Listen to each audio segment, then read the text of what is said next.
जय हिंद एवरीवन, स्वागत है आपका वी नेशन ट्रिपल वन के एक नए एपिसोड में, जहां आपके लिए लेकर आते हैं इंडियन डिफेंस की प्रमुख अपडेट्स को। सबसे पहले तो चैनल को सब्सक्राइब करना मत भूलिएगा।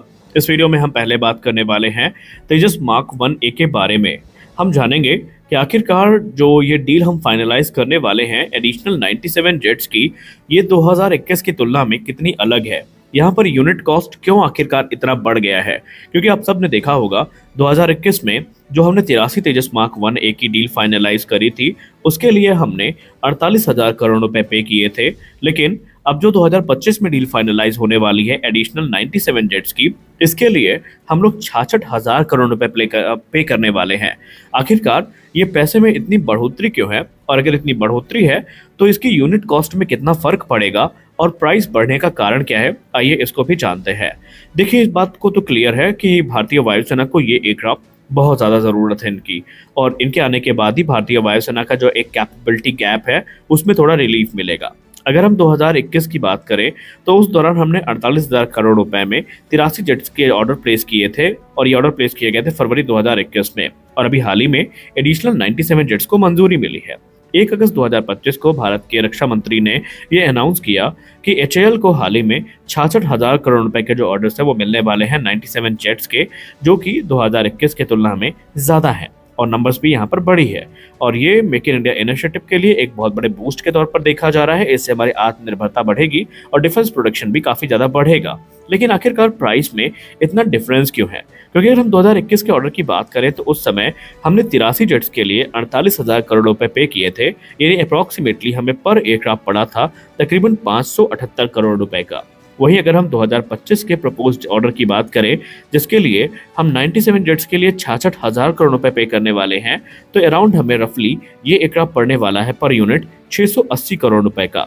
आखिरकार ये 102 करोड़ रुपए का जो प्राइस इंक्रीज है, इसके पीछे का कारण क्या है?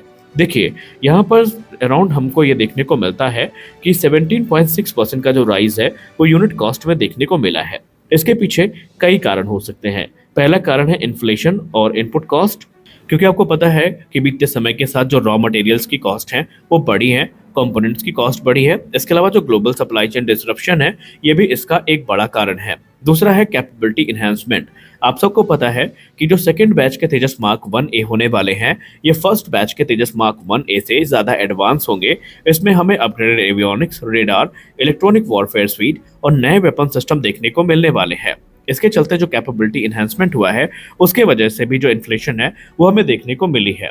इसके अलावा तीसरा कारण हो सकता है सपोर्ट और इंफ्रास्ट्रक्चर। जी हाँ, ये पैकेज जो है इसमें हमें जो डील देखने को मिलने वाली है, ये सिर्फ फाइटर जेट की नहीं है। इसमें हमें स्पेयर्स भी देखने को मिलेंगे, मेंटेनेंस कॉस्ट भी ऐड देखने को मिलेगी, ट्रेनिंग और एडिशनल इंफ्रास्ट्रक्चर जो होते हैं वो ओवरऑल कॉस्ट को यहाँ पर कवर करते हैं। तो इन सारी चीज़ों के चलते जो एयरक्राफ्ट है, इसमें जो प्राइस का इंक्रीज है वो हमें देखने को मिला है।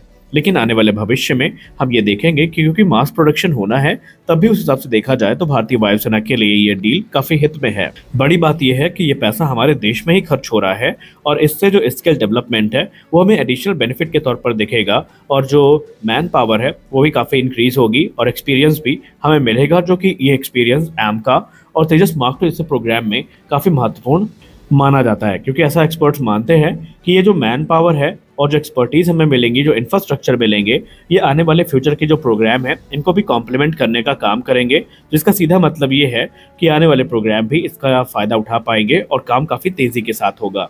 तो बस अगर इसके लिए हमें थोड़े पैसे ज़्यादा पे करने पड़ते हैं तो फिर वो ठीक ही है। हमारी अगली बड़ी अपडेट आ रही है गैस टरबाइन एस्टैब्लिशमेंट से, जहाँ पर गैस टरबाइन एस्टैब्लिशमेंट का एक बड़ा निर्णय सामने आया है।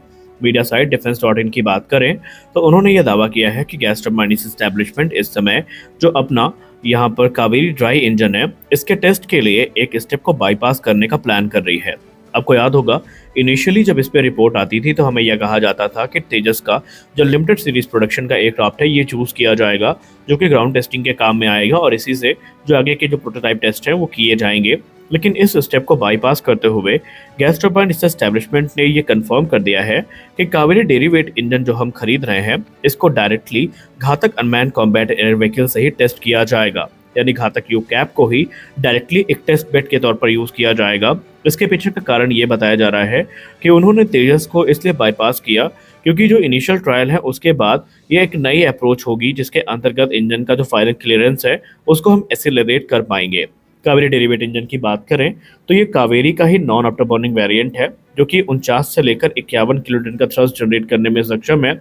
और ड्राई कॉन्फ़िगरेशन का सीधा मतलब ये होता है कि इसमें हमें कोई भी आफ्टर बर्नर सेक्शन देखने को नहीं मिलता। आफ्टर बर्नर के न होने के चलते इन्हें जो एडिशनल थ्रस्ट मिलता है उसका अभाव हमें देखने को मिलेगा, लेकिन ये घातक यूकैप के लिए मोर देन इनफ थ्रस्ट है जो कि उनको चाहिए होगा।